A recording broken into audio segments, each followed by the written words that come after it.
2 months ago, we went to go and look at 2 potential hypercar projects. The first was a Ford GT out in Dubai, and the other one was a Bugatti Chiron PURSPORT out in Miami. That is so sick.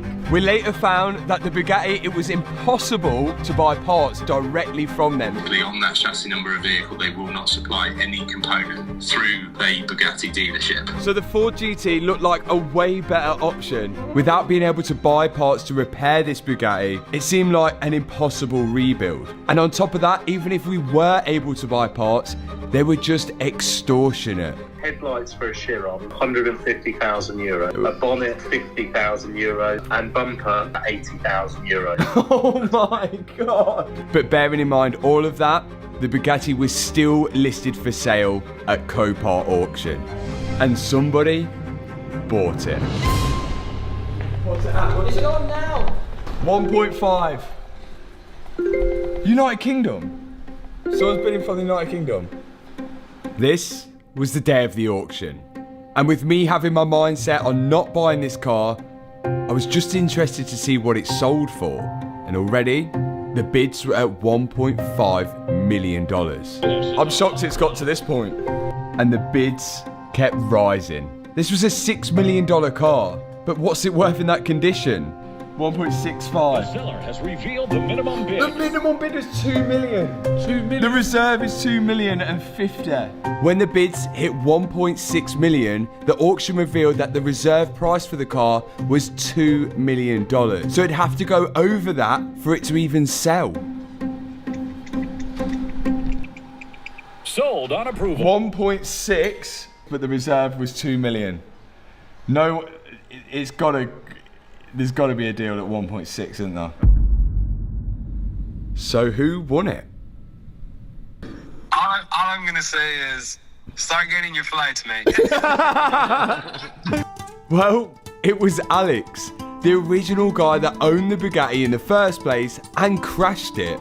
After he got paid out from insurance, and it got taken to auction, he then bought the car back. Why he did that, I guess we'll have to find out. All I know is that he's asked us if we can try and repair it. And of course, I'm gonna say yes. It seems like a no-brainer for me. I'm now gonna get to rebuild a Bugatti, learn about it, take you guys along with me, and not have to risk any of my own money. And on top of that, we're getting paid to do it. This is it, on the way to Miami. To do something that, well, no one's really ever attempted to do. Let's give it a go, I guess. It's a dream job if you ask me. But how much was the final cost? The fee is 200 grand, bro. Oh my God. The total cost, including the fees, was $1.9 million. Really, like a realistic price, yeah, is going to be like 1.2 to 1.5 million. I think that's like a fair price for to buy it back. To buy it back, yeah, for the amount of work that this needs.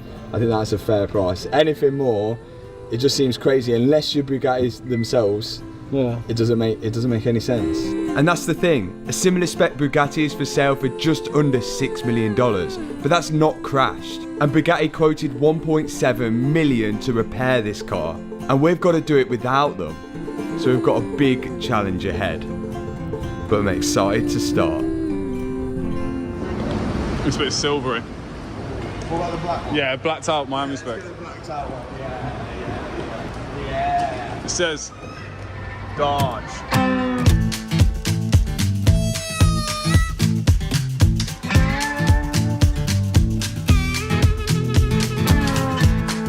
We're in Miami. This is going to be nuts. Now, whether you know Alex, don't know Alex, like Alex, or dislike Alex, the whole point is give us guys the opportunity to come and rebuild a Bugatti, learn on it, have you guys follow along the journey of it, and is paying us to work on the car. This is going to be one hell of a journey, if it's even possible. That's the thing. I don't know if it's going to be possible, but the risk is all in Alex's hands, and he's trusting us to give it a go. A guy who just 5 years ago was rebuilding a car in a restaurant car park. Let's see how this one pans out. arrived. Did you think we'd be back here to build a Bugatti? No, I thought, why has he bought it? That's the question I want to know. Who in their right mindset buys it when he's never picked up a spanner in his life? How's it going? You're getting excited right now. How are we doing? How are we good? How's it going, bro? You good? Good to see you, man. You good? Time to come up with a game plan. I don't remember it looking that bad. It looks worse. First thing I think what everyone's going to want to know is why do you buy it back? So my first original thought process was that when am I gonna have the opportunity to buy my second Bugatti PURSPORT back? You know, like I thought that I was just gonna crash it, lose it, and never have it back.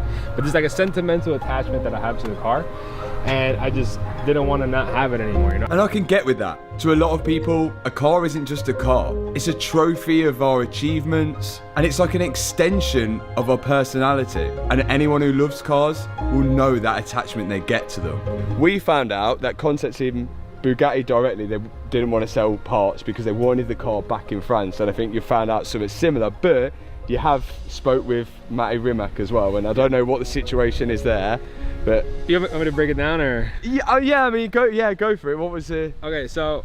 Alex put up a post saying that he bought the car and wanted to buy parts from Bugatti.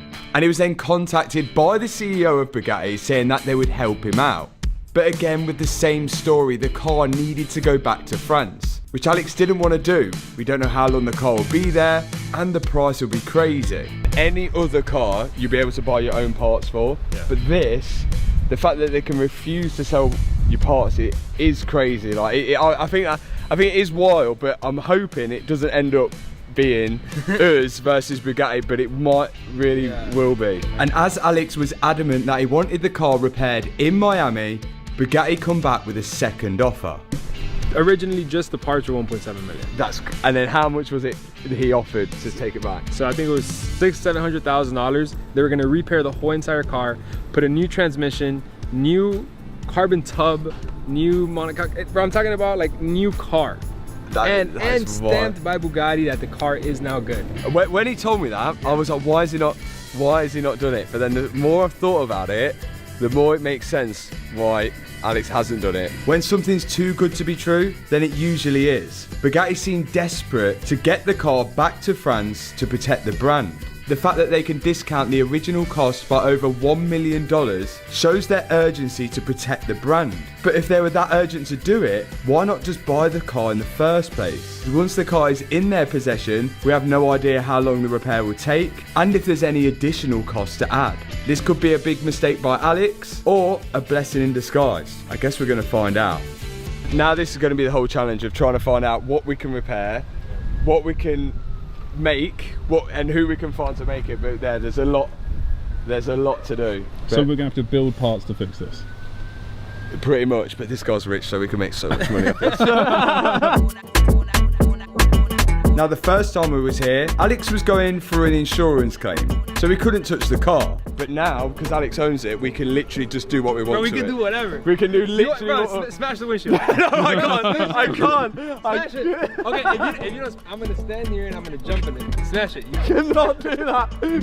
Please do. We need to get the windshield out anyway. Oh my. Oh. Alright, your turn, go. Your turn. My name's like, no. This is gonna come out. Oh, that feels like pretty good. As wrong as it is, it felt pretty good. But I suppose we best get on to repairing this thing now. Where do I put this key? Do I just put it in there? Now Alex told us that this thing still runs and drives, despite a radiator being broken. And it does.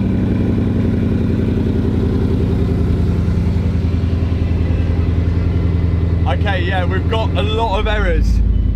Transmission error, airbag error, EPC, low coolant engine, so for both radiators, low coolant, check engine, okay, we'll check that. Sounds like it's got a misfire. It's got fuel in it. Ah, yeah. Oh yeah, there's like barely any fuel. Yeah, it's definitely misfiring. Go. You can like literally feel the power. Like that sounds like a fighter jet behind you. Yeah, there's a lot of faults.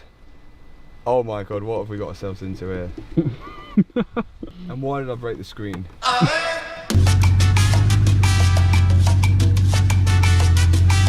We were in a simulation. Just lifted a basketball, caught up to bring a Bugatti out. So let's get the Bugatti out of here and start getting it to the workshop where we're going to rebuild it. And we're just going to pretend that everything that's happening now is completely normal. We need to left hand down it. Look at this. Crashed already. Well, we can fix the wheels as long as it's not magnesium. I don't want to know how much that wheel is. After we got the Bugatti onto the trailer, I had a conversation with Alex about what he's going to do with the car afterwards. And there's a possibility that I might be able to buy it for a good deal, which has got me really excited to build it. And probably the only chance I'll get to have a running and working Bugatti for way cheaper than the regular price. The only thing that scars it is its history.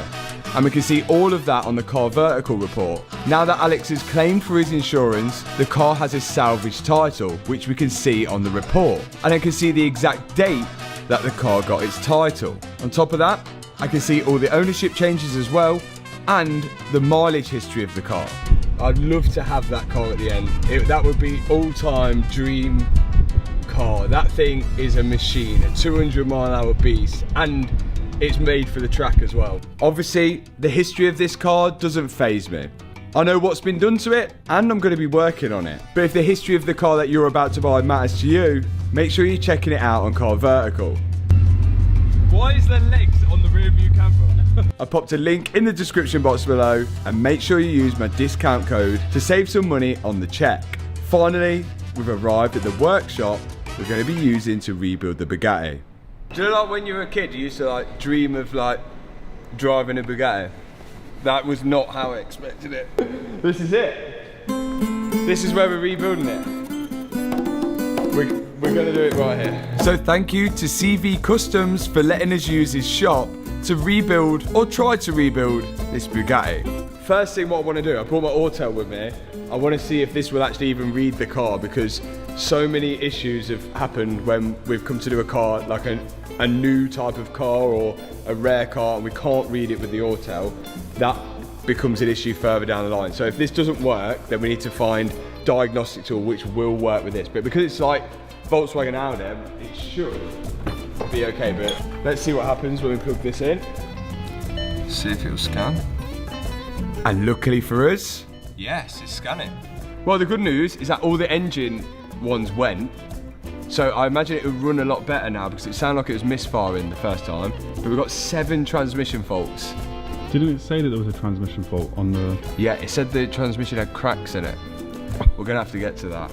on the Copart listing, it said the car had a damaged transmission, which is something we didn't see when we first saw it. So we'll have to inspect that later. All the faults that are appearing for the transmission are passive, but when I tried to clear them, they wouldn't leave. So there might be a bigger problem there. Okay, there's some kind of electrical connection or something off for the transmission, but we'll have to check that. And then the other faults that we've got are for the airbags. And of course, that's pretty obvious. The usual, the seat belts have locked out because the airbag's gone, the knee airbags are deployed, the steering wheel airbag's deployed, and the passenger side as well. See, I'm interested to see if it runs better now we've cleared the faults, because it didn't sound great. Oh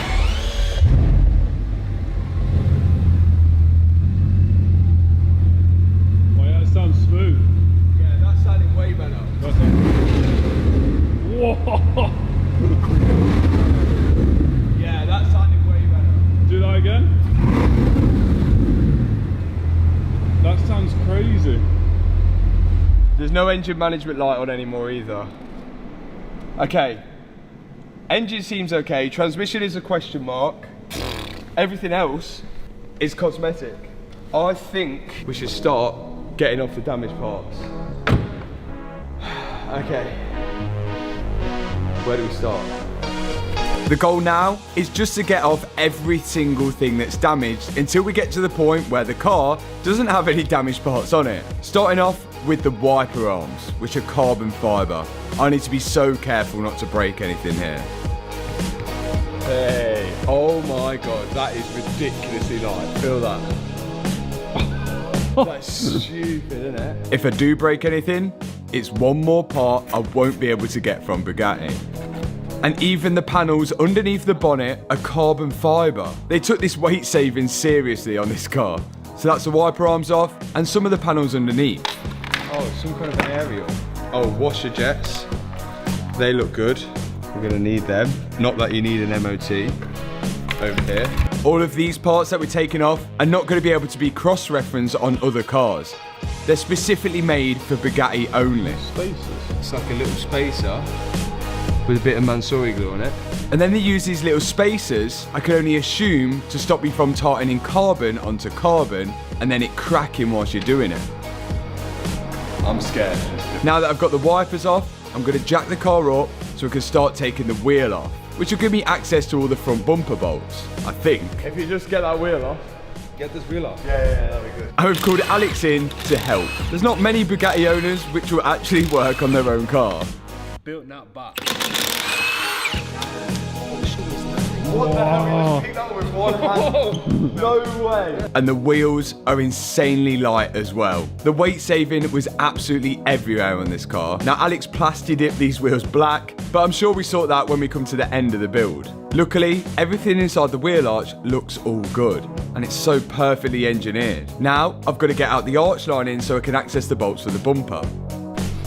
Well, that's good. It's not broken. And that revealed that the suspension springs are made by IBAC, and the weave on the carbon tub looks unreal. Whilst I was doing that, Alex was on the other side removing that wheel. Allen. No. There's not an Allen key. Close. What is it? It's a Torx T30. And then he started using the T30 to remove the arch lining as well. And luckily as well, that front arch lining looks like we'll be able to use it again. This thing's put together really nicely. Not like that friendly to take apart, but really good assembly, I think. Now I know this car isn't going to go back to its original factory spec.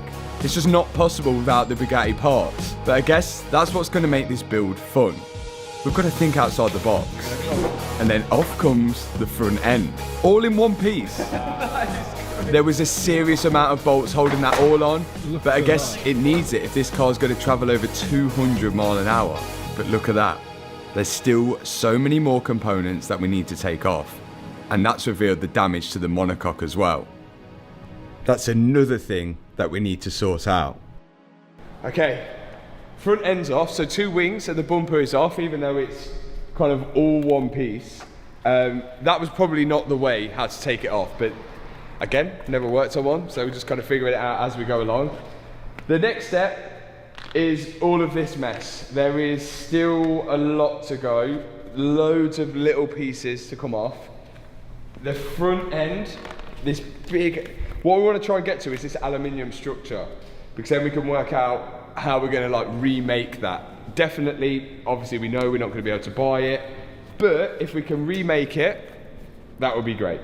So all of this shrouding and panels and radiators, let's get it all off, try and expose this aluminium piece, and then we can go from there.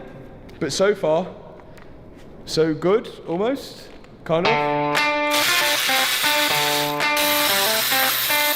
Now, let's get off this front structure.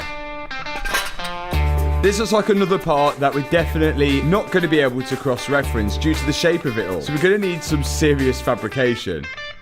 Like, it's very, very similar to the Volkswagen Group, like all the bolts that they use, but I've never known a car to use this many bolts to hold things on. After removing 4 million bolts and then the cable to latch the bonnet, eventually the front structure started to come free. Off comes this front structure. That is mangled. That is mangled, but do you know how easy it would be just to buy that from Bugatti and then just fit it? It would be, but like, You're gonna have to make that. yeah. It has that signature horseshoe shape on the front, and to replicate all of this is going to be pretty difficult. So any help or suggestions from you guys will definitely be taken on board. This isn't going to be a 5-minute job.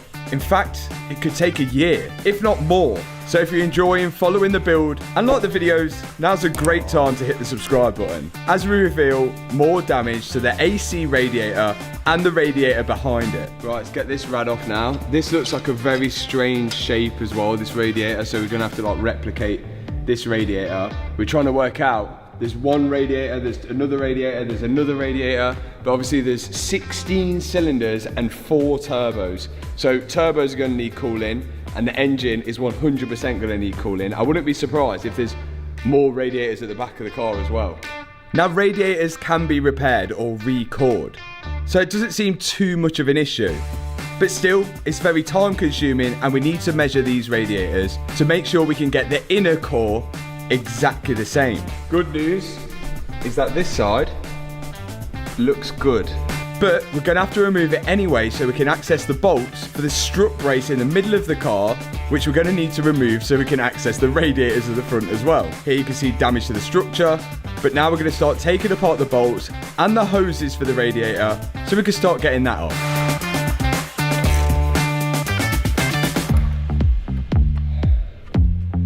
Again, so it's like a little strut brace to go between the front 2 legs, but it looks like, look, it's got a bit of damage to it.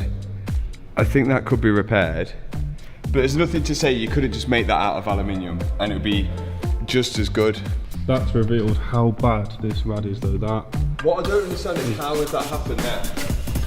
On top of the radiator damage, it also looks like the mounts for the radiators are cracked as well, which are all aluminium, but because we have the other side of them, we should be able to weld them all together. Now, I'm gonna split the 2 radiators in half, and it looks like both of them are damaged. That's 4 radiators on the front of the car, all with damage, and the mounts as well. And we've still got more to go. I'm sweating. That is pretty much stripped. I've never done that before. Pretty cool. But it's just like most cars, to be honest, but a little bit harder to take apart. There was so many bolts. All of this we can definitely fix, but if it was Bugatti and we're thinking like Bugatti and Bugatti want to do this exactly like for like, perfect, like it's never been an accident before, which we are never going to be able to do because we can't get the parts on Bugatti, what they would do is, from the looks of it, this actually unbolts from the front here. You can see just in there, there's some bolts. And this whole frame, does it bolt down there? Yes, it does. Have a look down there. Look, it even unbolts here, look. It unbolts there. So this would actually be so easy. This would be so easy to replace. If we could buy that part, we could literally unbolt this whole front end and rebolt on another one. That would be amazing. Please, Bugatti. We're gonna have to remake this front if we're gonna have to make this work. And that's the only way we're gonna do it. People are gonna say, okay, a few of you guys are gonna say, oh, it's not gonna be original if you do that, but we literally have no other choice. It's $2 million deep into the car, and if we stop now, it's a waste of money. Like, we're gonna have to do it our own way. So to make sure that it's straight, again, I normally use a tram gauge, but a tape measure will do the same thing. Oh, it's in inches as well because we're the wrong side of the pond. We're going to measure it up.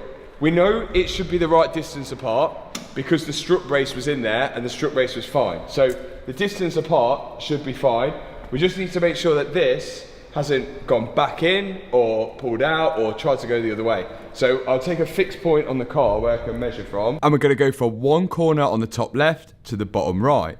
And then the same on the other side. 34. We've got 34 inches one side and 34 bang on there. Looking good.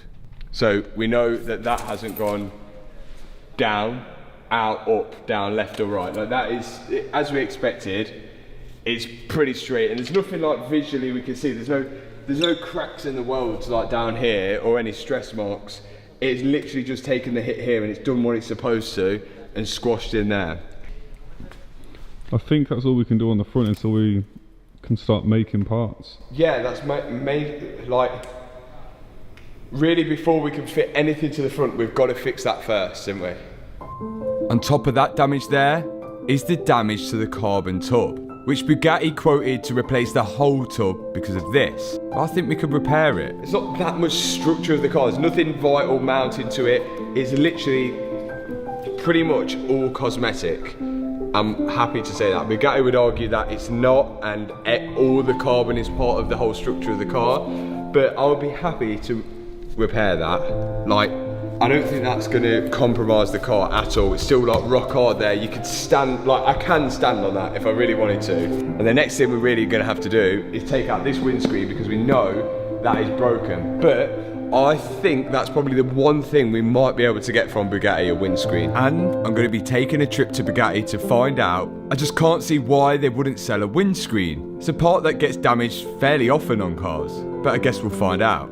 I've got to remove some of the interior trim, just so when I remove this screen, I don't damage the trim.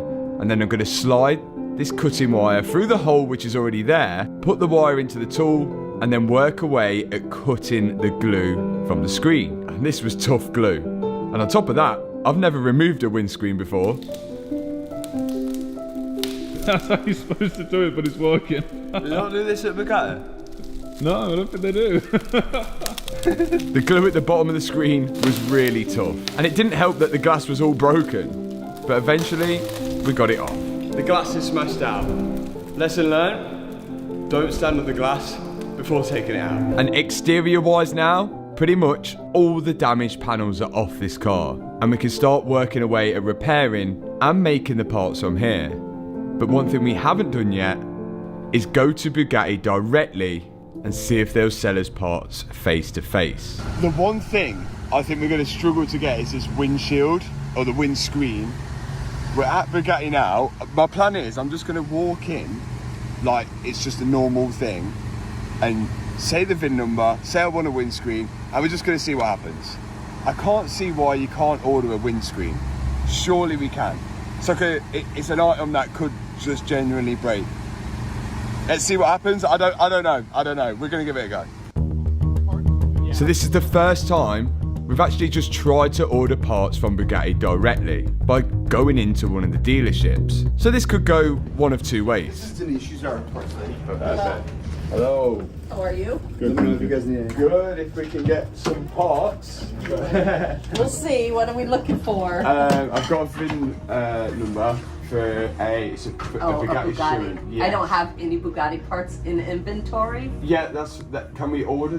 But what's going to happen is with Bugatti, when I order parts, we physically have to have a vehicle in the shop. Oh, it has to be here? Yes, because they hook up computers to it. They do everything. I can't, like, we're not, like, at free will to just, like, to the public selling, you know, here's oil filters, here's service parts, here's air filters. If we brought the car here, I need a windshield.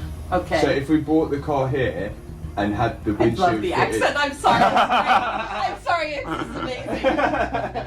If we brought the car here for the windshield, like, it's pretty bad. So, yeah, if we, like, there's other parts of the car we need to fix first, but once we got it running. Yeah, let me take you over to my service department and they can fill you in, like I said, a little more. But that'd be sweet. Yeah. We then went over to the Bugatti service department, but pretty much got told the same story. The car needed to be in there, but because of the history of this car, they might not even do it when I bring it in afterwards. So we could be on our own with this. Right. It's not looking like we're gonna get a windshield, but everyone here is mint. Everyone wants to help. But at the same time, I do understand why didn't Bugatti buy the car back if they were that precious about protecting the brand. We're in this situation now. Everyone wants to help. It seems these guys definitely wanted to help. But I don't know. It's a tough one to be in, it's a tough situation. This has got to be the most closed off, protected brand I've ever experienced. It's completely locked off to the general public. So that just confirms we're in it on our own. The headlights. Now when we got a quote from Bugatti, I think it was a pair of headlights was $150,000. And this is one headlight, and it actually does work. Like, it works, the lens is intact, it's just got a hole in the plastic, and we need this front lens repairing, which when we've like spoke to people, it looks like they can actually repair this lens, which like is possible, and then we could get some plastic and plastic weld that up, and this headlight would probably go again with no issue. We just need to get that lens repaired. We've seen someone in the Canary Islands who can actually do that. The issue is not this headlight though, it's the other one. And this one is a little worse for wear. The internals of the headlight have kind of fell to pieces. The headlight will probably still work. There's carbon fibre which is broken off in here, which should be connected to there. The lens has gone on it.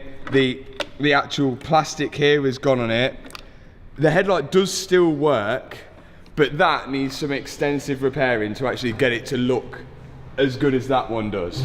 After going around and searching for all the parts for the Bugatti, there's nothing secondhand I can find apart from headlights. And somebody has listed headlights for sale on their website for $150,000 for the pair. So it looks like we'll have to speak to Alex to see if there's a deal to be done on getting at least one of these headlights. But for now, we've got to start stripping the interior and working out where we're going to get these airbags from. But I think we might have a solution for that. From the heat of the airbag, when that's exploded, because obviously a load of heat comes out, it's just melted the connector on, so this might not be savable. They weren't savable. The plastic electrical connectors have just completely melted onto the explosive part of the airbag. So it looks like I'm going to have to disconnect it from the steering wheel. Okay. That looks like exactly like the GT3, but that'll be different. So what we'll do is there's only 2 wires each side.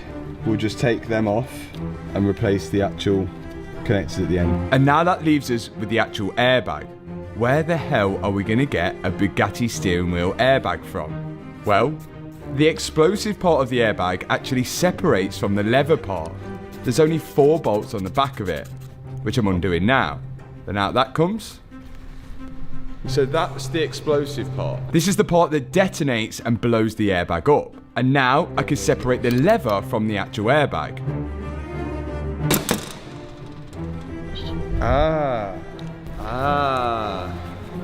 So I now have the airbag and the detonator which goes in the back of it completely separate. And we may be able to cross-reference this part.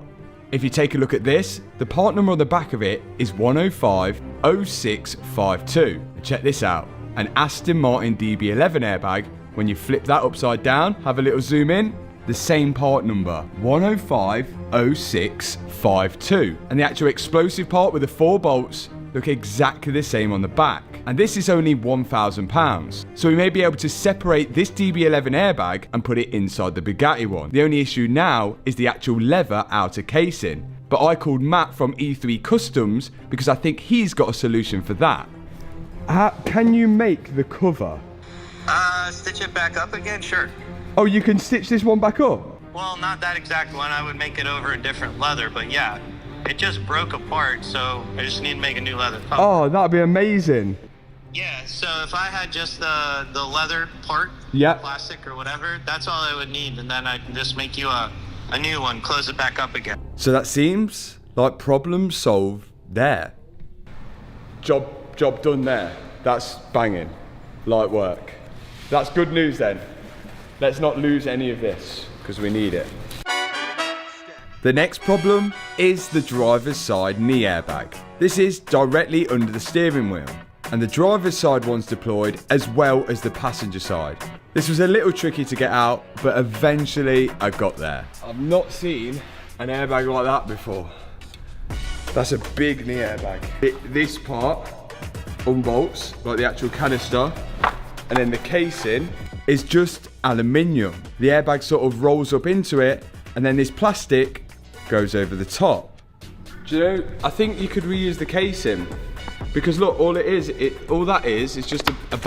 just a bit of paper. But we might not have to reuse the casing, because I found something quite interesting again. this part number 54B, the 54B is the Bugatti part, so I completely ignore the 54B, and we're gonna go with the 880841C. The 54B is at the front of every Bugatti part number. So let's take that out of the equation for now. Let's see what we find. I found this. Audi A3 knee airbag.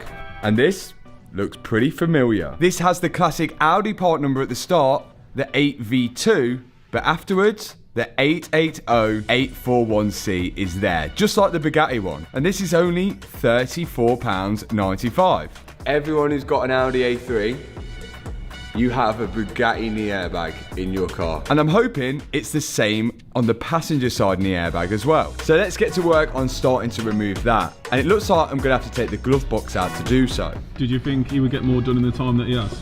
I did not think he was gonna be this far this fast. Really? Yeah. So you just always just kind of watch. Yeah, I'm just watching. I was nearly there on getting the glove box out. And attached to the glove box was the knee airbag.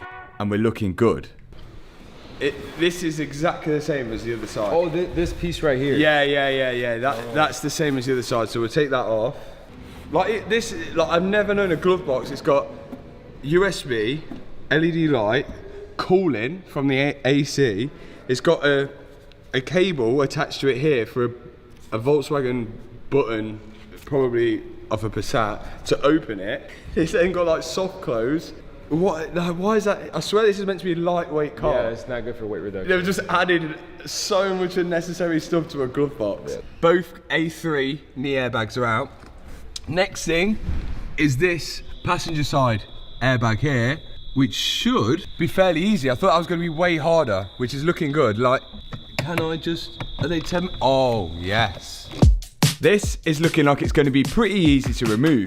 And if you're seeing what I'm seeing, it looks like it's going to be an easy part to cross-reference. There's about 4 bolts underneath, a couple of electrical connectors, and it's out. Interesting, eh? We're already a step ahead.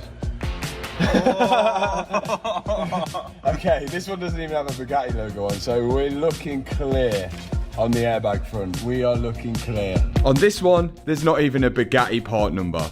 It's got the Audi 8VO 880204H. And guess what? An Audi A3 shares the same passenger side airbag, exactly the same part number, for just £149. All we have to do is repair the leather on the dashboard, and the whole interior is going to be retrimmed anyway, so we'll have to get that all out. For now, the only other part of the airbag system that needs to be removed are the seat belts, because they have explosives in them. So we're on with removing the seats so we can access them. Yeah. Come on! Good work. Now that the seats are out, I've got to start removing all of the trims covering over the seatbelt. And they just come apart like any other normal car. Yeah. There's nothing really special about the interior trims. It's just working out where the bolts are and where the clips are, because we don't want to break anything. Out comes this trim here, which has got the handbrake button in, and then I can start unbolting the seatbelt where it's anchored to the floor. With that out, I can slide the belt through the trim and remove this big trim here. There's a few more parts holding the seatbelt to the car, and then I can start unbolting the belt away from it. Seatbelt, nothing special, but there's no point in ordering a seatbelt, even if it is off another car, because these we can just get new explosives inside, and we're going to change the colour of the belts as well. Alex is going to go for a different colour interior, which we've mutually agreed on, because I'm hoping this car will be mine at the end. We'll see. But we do need to inspect that gearbox issue. Again, if Bugatti were to rebuild this car, they'd have to replace the seatbelts with new ones, which brings up the cost of repair. Luckily for us, we can get them all reset. And with both of those seatbelts out and all the airbags out, we're looking pretty good.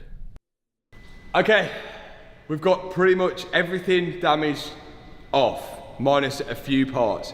But obviously on that Copart quote, when it went to Copart, we noticed that it said cracks in the gearbox, which we really like.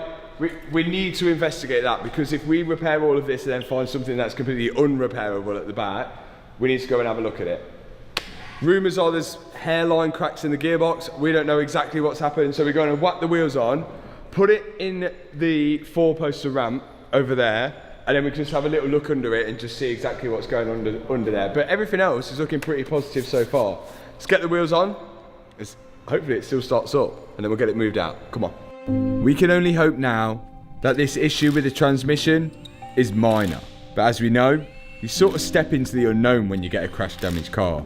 And it's a perfect time to remind you guys, again, to remember to be checking your cars out on Car Vertical before you buy them. And if they were crash damaged, it's likely it will show you photos of it on the check when it was auctioned off at the car crash auction. But there's nothing that can help us now. We're in deep with this Bugatti. Well, Alex is at least. Let's hope there's no more damage. It is quite amazing how the car does still run and drive. As we all know, we've repaired many cars before, which won't even start up if the bumper's missing off it. But now we're going to inspect underneath. The only thing I'm expecting is that if there's a gearbox mount, we've seen it on cars before, where the car is travelling at such speed and then it all of a sudden comes to a stop. The engine wants to keep moving at the speed, so it normally rips off the mounting. That's what I'm expecting if it's damaged. Anything worse, then we're in trouble. We're in trouble.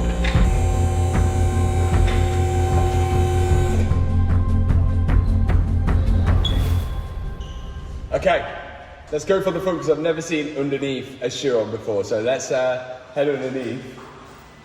All the trays are off, so someone's been here before. So probably the insurance, checking it out, doing the insurance quotation. Nothing is on here. But we do have all the under trays, we have seen them, so they did come with the car. Luckily they've kept, so we can put them all on. Oh my God, this is one, it's so clean. Like, it's immaculate under here. Look, even the heat shielding, the carbon.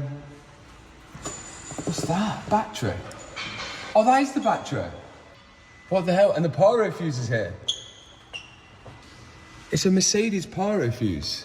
And it looks like it's already been replaced. Hence why the car still runs and drives. It's 12 volt, look. It's a lithium ion 12 volt battery. That is going to be a fortune. That is going to be extremely expensive. Uses a Mercedes pyro fuse on there, but the pyro fuse seems to be okay. Front differential mounting seems good. Other mounting seems good. That mounting seems good. All those mounts are good. Looks like the prop runs across the top of the battery into the front differential. Solenoids, like the SVJ. Guessing for probably, oh yeah, look, reverse and first. Oh, they've even labelled it. So if you lose reverse and first gear, that's exactly why then, because it's just there, and those solenoids look the same as the SVJ ones, don't they? Then, I seen it. Oh. What? Okay. Oh, that's seriously bad. Oh, you found the damage? Yeah. I think we might have to take this engine out. Is it that bad? It is not looking good at all. It is not, from what I've seen already. Take a look, there. Oh no. Oh my, oh, is that? No, oh, it's massive. It's completely obliterated. It's massive. Look at Oh my the God, that's size of that. serious. They That said is a serious. hairline crack. Alex better get his checkbook out. How is that a hairline crack? That is not well, that's a big hair. There's oil, look, there's oil coming from it. All here. All dripping on there. Oh. Okay, this just got a lot worse. We're gonna have to take an engine out of a Chiron. It must have shunted. It must have all shunted forward. It's not just one. It's the other side as well. Both sides? Yeah, both sides. Look at that. Oh, yes. But how has the gearbox gone that way and broke both those mounts when Alex said he was driving slowly? I don't know if he did say he was driving slowly. Something has gone terribly wrong here. Whatever this part is completely cracked, and it looks like the wastegate of the turbo is actually going through it. And this is on both sides. For us to even access this, to try and weld this back up or fix it, we've got to remove the engine. Do you know, to fix that, we're going to have to take this all out. Just look at the pipes. Are these all drain bunks? Yeah. Oh my days, how many of them are there? This is well complex. You know how heavy that engine's gonna be? What, like, actually I don't, like, so this part that's cracked, look, it looks like it's between the engine, which is here, and then the gearbox, which is here. And then this is like it's almost like a big plating between the two, which the flywheel probably sits in. What we don't want to do is take the whole engine out, put it back in and find out there's issues with the turbo. We're gonna have to call the call out, boys. Yeah. What I don't want to do is take this all apart now and then the car be fully stripped and never go back together. I think we need to tackle it one step at a time, but that is the unknown at the minute. It would be nice if Bugatti watched this video and decide to come on side, because at this point we might need help. We'll do everything we can to try and get this car back on the road without Bugatti's help or with Bugatti's help. But if Bugatti, if you are watching, please jump on side. We may need your help getting this car back on the road. Thanks so much for watching this video. If you enjoyed it, hit the subscribe button, hit that thumbs up button, and I'll see you in the next video. Peace out.